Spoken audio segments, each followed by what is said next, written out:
최훈재 전문가와 오늘장 준비해 보시죠. 전문가님 안녕하세요. 안녕하십니까. 예, 오늘의 첫 번째 체크 포인트 확인합니다. 타이어 쪽에서 준비를 해주셨어요. 타이어 업종이 신차 판매 그리고 교체 수요 증가로 인해서 실적이 꽤 괜찮을 것 같다. 타이어 사실 이 주류의 섹터는 아니지만은 이 시간에 또 흐름을 꾸준히 봐주시는 그런 종목군 가운데 하나입니다. 실적 어느 정도로 좀 나올까요? 일단은 뭐 일단 아직 전망치는 숫자로는 아직 나오지는 않았는데 일단은 전년 대비로 보면 상반기 실적이 개선이 됐어요. 타이어 3사 모두 뭐 넥슨 타이어 같은 경우에는 적자인데 흑자 전환을 했고 한국 타이어, 금호 타이어 같은 경우에도 실적 개선이 계속 이어지고 있습니다.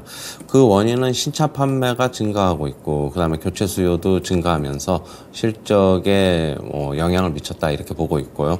보통 이제 신차용 타이어 대 이제 교체용 타이어 비중을 보면 한 3대 7 정도로 보고 있는데, 요번에 이제 올해 같은 경우에는 양쪽 모두 수요가 모두 증가를 해서 고무적입니다. 그리고 전기차 전용 타이어라든가 18인치 이상의 고인치 타이어, 즉 이제 고부가가치 제품이 계속적으로 수요가 증가하는 것도 실적 개선의 원인으로 보고 있고, 그 다음에 최근에 이제 해운운임도 계속 안정세를 나타내고 있잖아요. 상하이 컨테이너 운임 지수도 1000선 밑 아래로 이제 떨어졌고요. 최고점은 4,000 이상이었잖아요. 그렇다고 본다면은 이쪽에서 해운 운임도 많이 싸져 있기 때문에 실적 개선이 앞으로도 계속 될 것으로는 보고는 있습니다. 다만 이제 좀 변수는 있습니다. 최근에 이제 유가가 오늘도 좀 상승을 했는데 유가 상승이 되면은 천연 고무 가격이 오를 가능성이 좀 있어요. 그럼 원재료 가격이 오르면은 조금 이거는 실적에 조금 부담을 줄 수도 있다. 좀 그렇게는 보고 있습니다. 일단은 타이어 3사 주가들 잠시 보시면은요. 넥슨 타이어서부터 먼저 보시면은 박스권 상향, 박스권 지금 탈피해 움직임이 좀 나오고 있습니다. 일단은 뭐 긍정적으로 한번 접근해 봐도 괜찮지 않나. 그렇게 보고 있고요. 그 다음에 한국 타이어 테크놀로지 좀 보시면은 좀 지금 박스권 하단에서 좀 위치해 있는 것 같아요.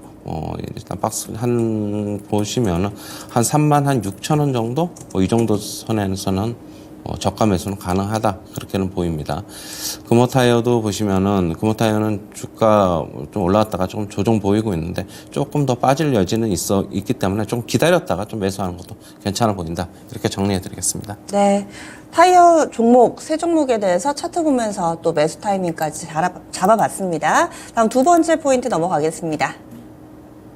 네, 오늘 준비된 두 번째 포인트, 탄소 섬유 관련된 종목을 볼 필요가 있는데요. 왜냐하면 우주항공이라든지 친환경 발전 쪽으로 수요가 꾸준히 좀 늘어나면서 이 탄소 섬유 쪽도 성장이 좀 지속되고 있다.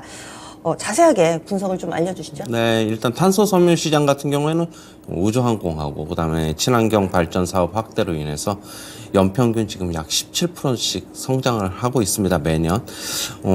지금 탄소 섬유 같은 경우에는 철과 비교해서 4분의 1, 무게가 4분의 1 수준이지만은 강도는 지금 10배 이상 높은 신소재로 최근에 부쩍 주목을 받고 있는 신소재입니다. 지금 아까도 얘기했듯이 우주항공, 친환경 발전 사업 이쪽 말고도 최근에 이제 UAM도 많이 이제 거론되는데요. 도심 항공교통인데 이쪽 산업이 지금 빠르게 이제 성장을 하고 있어가지고 이쪽 수요까지 가세를 한다면은 지난해에 약 13만 톤 정도의 수요가 있었어요. 그런데 2030년에는 250만 톤 이상으로 수요가 급증할 것으로 보고 있습니다. 약 20배 가까이 성장할 것으로 보고 있어요. 지금 다른 화학 소재하고 비교해서 공급 과잉 우량도 적어가지고 탄소 섬유 시세도 안정적으로 지금 거래가 되고 있습니다. 일단은 관련 기업 보시면은 효성 첨단 소재, 코오롱 인더 좀 보시면 될 것 같은데 효성 첨단 소재는 지금 중국하고 베트남 쪽에서 증설을 하고 있습니다. 아무래도 수요가 있기 때문에 증설을 하는 것을 보고 있고요. 특히 이제 중국 쪽에서는 중국이 이제 태양광 산업을 집중 육성을 하고 있는데 중국 내 수요 잡기 위해서 증설을 하고 있는 것으로 보고 있고요. 그 다음에 이제 차트 한번 잠시 보시면요. 네. 어제 윗꼬리가 좀 길게 달렸는데 조금 주가 빠질 가능성이 있어가지고 좀 천천히 한번 접근해보자 이렇게 이렇게 보고 있고요. 그다음에 코롱인더 같은 경우에도 주가 뭐 6월 달에 좀 슈팅이 강하게 나왔었는데 이 부분에서 나왔었는데 최근에는 그냥 박스권입니다. 역시 뭐 박스권 대응은 가능하다 이렇게는 보고 있습니다. 네. 지금 탄소 섬유 관련된 종목으로 효성 첨단 소재하고 코롱인더 봐주셨는데 그 뭐 CNT 탄소 나노튜브 이쪽이랑 전혀 상관없는 그렇죠. 쪽이죠? 그쪽은 상관없죠. 네. 네. 탄소 섬유 관련된 종목 두 종목을 또 차트 통해서 자세하게 알아봤습니다. 앞으로 전망이 괜찮다. 이 정도의 팁 드렸고요. 그리고 목표가 도달 종목 있어서 알려드립니다. 어제 급등주 가운데 하나였죠. 알테오젠이 8월 27일에 추천이 돼서 20여일 만에 목표가에 도달을 했습니다. 수익률이 굉장합니다. 이 종목 46,500원에 샀는데요. 목표 주가가 54,000원이었는데 목표 주가를 시원스럽게 뚫어내고 어제 65,000원도 터치가 나왔습니다. 수익률 40%에 육박하는 상황이고요. 어제 급등이 나와가지고 이제 전략 어떻게 세울까요? 일단은 뭐 2차 목표가는 지금 7만 원 제시하도록 하는데 어제 윗꼬리가 좀 달렸어요. 네. 그런데 뭐 한 번 더 상승할 수는 있을 것으로 좀 보고 있고요. 얼마 전에 이제 펩트론 얘기를 했는데 막 네. 가령 예를 들면은 비만 치료제인데 주 1회 주사를 할 수 있는 거를 갖다가 주 1회 주사를 하고 있는데 근데 그거를 이제 한 달에 한 번 뭐 좀 늦춰주는 뭐 그런 기능을 펩트론 그거 기술을 좀 갖고 있어요. 근데 알테오젠도 그런 비슷한 기술을 갖고 있습니다. 뭐 그래서 이제 시장에서 뒤늦게 좀 주목을 네. 받은 게 아닌가 그렇게 보고 있고요.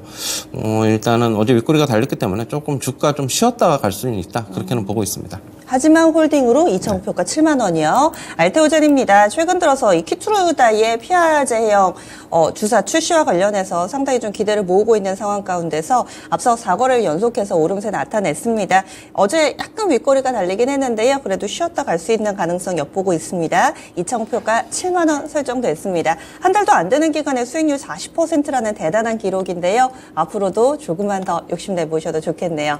알테오젠 못 잡으신 분들을 위해서 오늘 또 추천주 알려드리겠습니다. 어떤 종목 볼까요? 네, 반도체 장비 업체 PSK 갖고 나왔는데요. 네. PR 스트립 장비 글로벌 1위 업체입니다. 지금 메모리 업황이 부진하기 때문에 메모리 부분에서는 지금 부진한 실적이 나오고 있지만은 비메모리 부분에서 일단은 보완을 하고 있고요. 만약에 이제 메모리 업황이 차츰 개선될 것으로는 보고 있는데 개선이 된다면은 베벨 엣지 장비와 그다음에 드라이 클리닝 장비 등 성장성은 유효하다 그렇게는 보고 있습니다. 일단 차트 한번 잠시 보시면은요. 네. 약간 N자형 패턴으로 지금 바닥 탈피를 하고 있습니다. 뭐 추가적인 상승 가능할 것으로 보고 있고요. 어제 뭐 PSK 홀딩스 뭐 같은 계열 회사도 어제 상승을 했습니다. 괜찮은 흐름 나오고 있어가지고 뭐 일단은 매수가는 시초가 이하서부터 접근하시고 목표가는 23,000원, 손절가는 17,000원 제시하도록 하겠습니다. 예. 오늘의 추천주는 PSK였습니다. 목표 주가 23,000원, 손절 라인 17,000원 다시 한번 확인해 보시고요. 이렇게 해서 오늘의 체크포인트 추천주 알아봤습니다.